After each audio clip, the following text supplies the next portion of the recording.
folks, this is Safari Sarah.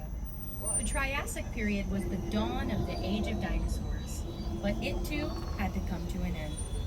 Just 70% of life on Earth. This wiped out a lot.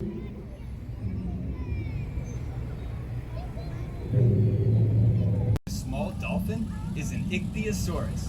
That name means fish lizard. It's an aquatic reptile, not a mammal, so it isn't related to dolphins at all. Now that the animals you see here are not dinosaurs, but reptiles that lived in the ocean at the same time as the dinosaurs. Dinosaurs, for the most part, lived on land and had legs that went straight underneath. And a lot of the pictures and toys show them with a big frill around their necks. Well, unfortunately, the movies that this idea comes from use what we call artistic license, which is just a fancy way of saying they just plain made it up. We don't know for sure that some dinosaurs didn't spit poison, but we don't have any reason to think that Dilophosaurus did. There's also no evidence that they had that colored ruff. The frill is seen in other creatures when frightened, like a frilled neck lizard or a wild William Shakespeare, but not in Dilophosaurus, as far as we know. Who can name the dinosaur here covered in plates? If you said Stegosaurus, you're right. Stegosaurus is a Jurassic plant eater whose back, neck, and tail were covered in bony plates. Stegosaurus had a special weapon. Along its tail, it had a set of spikes called a thagomizer that would use to defend itself from predators. And the predator it had to worry about the most was Allosaurus. T-Rex isn't the only scary.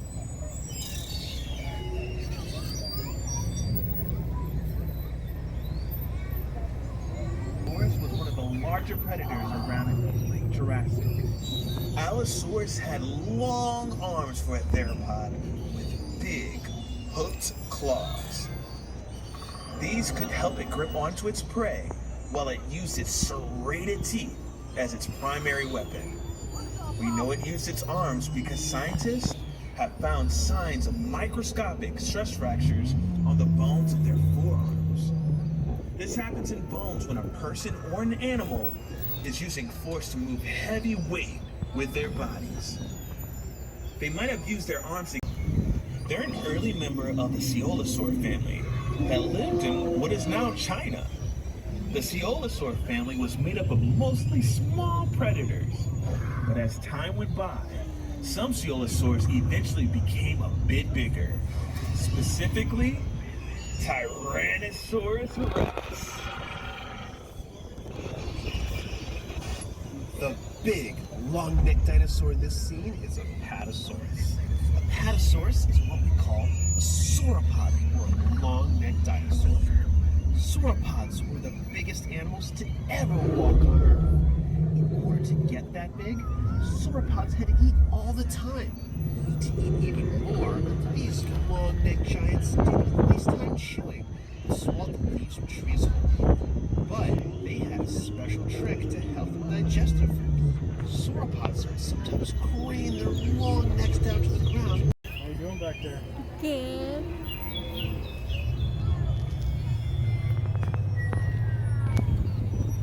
Life forms, including weird new plants that we call flowers. We're starting off in what is now England during the early Cretaceous, roughly 120 million years ago. The duck-billed dinosaur Eusignos as a giant iguana-like creature. The animal it's next to is Baryonyx. Baryonyx was a carnivore, and specifically, it ate fish. We know that it ate fish because when the first Baryonyx skeleton was found in England in the 1980s, it had fossilized fish bones and fish scales inside of its belly, along with a few bones from a jelly. Since it lived in what is now England, as well. China. What makes Eusignos special is that it is the largest dinosaur that we know of. Very little is known about Ceyx due to how recent of a discovery it is.